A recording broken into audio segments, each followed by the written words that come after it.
आखिर particle 1D, 2D और 3D motion कब करता है? ये हमको कैसे पता लगेगा कि पार्टिकल कब 1D करेगा, कब 2D करेगा और कब 3D करेगा? तो कंडीशन समझिए। तो पार्टिकल 1D कब करता है? जब उसकी वेलोसिटी और एक्सेलरेशन वेलोसिटी और एक्सेलरेशन जब पैरेलल वेक्टर हों या एंटी पैरेलल वेक्टर हों। ठीक है? वेलोसिटी या तो एक्सेलरेशन के पैरेलल हो या एंटी पैरेलल हो। इसी को ऐसे भी कह सकते हो कि लीनियर वेक्टर्स हों, एक ही लाइन पे वेलोसिटी और एक्सेलरेशन या तो सेम डायरेक्शन में बोल दो या अपोजिट डायरेक्शन में बोल दो। तो जब वेलोसिटी और एक्सेलरेशन हमारे पास पैरेलल और एंटी पैरेलल या बोल दो लीनियर वेक्टर होंगे, तब हमारे पास कोई भी पार्टिकल जो है वो हमारे पास क्या करेगा? 1D करेगा। Or linear vectors.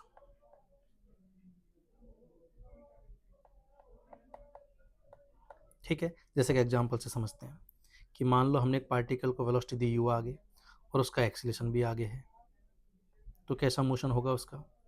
तो ऐसे में 1D मोशन होगा उसका। ठीक है, यहाँ तो एक्सेलरेशन सपोर्ट भी करेगा, तो इंक्रीजिंग वेलोसिटी के साथ उसका क्या होगा? 1D मोशन होगा, स्ट्रेट लाइन मोशन होगा। यहीं अगर मान लो वेलोसिटी आगे है और एक्सेलरेशन अगर पीछे दे दिया, तो यहाँ पे क्या होगा? यहाँ एंटी पैरेलल होगा दोनों, यहाँ भी 1D होगा, बट एक्सेलरेशन अपोज कर रहा है, तो इसलिए हमारे पास क्या हो जाएगा? हमारे पास वेलोसिटी डिक्रीजिंग वेलोसिटी के साथ क्या होगा? 1D मोशन होगा। क्लियर? ऐसे ही अगर 2D की कंडीशन बोले कि 2D कब करेगा, तो जब हमारे पास वेलोसिटी और एक्सेलरेशन किसी एंगल पे हो जहाँ थीटा ना तो 0 है और ना ही 180 है। क्लियर? ये ऐसे समझ लो कि वेलोसिटी और एक्सेलरेशन जो है हमारे पास कोप्लेनर वेक्टर्स हों, कोप्लेनर वेक्टर्स हों in a particular plane. Plane change नहीं होना चाहिए। एक पर्टिकुलर प्लेन में कोप्लेनर वेक्टर्स होंगे, तो ऐसे में अपन उसे क्या कहेंगे? 2D मोशन कहेंगे। और अगर ये प्लेन भी वेरिएबल हुआ तो 3D मोशन हो जाएगा। वेरिएबल प्लेन हुआ इनका तो। क्लियर? जैसे कि एग्जांपल से समझते हैं।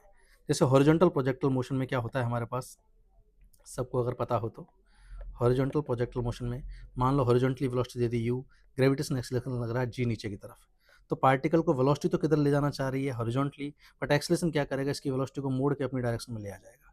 तो यहाँ इस वर्टिकल प्लेन में ये पार्टिकल इस तरह की ट्रेजेक्टरी में मूव करेगा, तो ये एक 2D, टू डायमेंशनल मोशन का एग्जाम्पल हो गया। यहीं अगर सर्कुलर मोशन में अगर तुम देखो, मान लो यूनिफॉर्म सर्कुलर मोशन की अगर मैं बात कर रहा हूँ, ऑब्वियसली 2D मोशन है।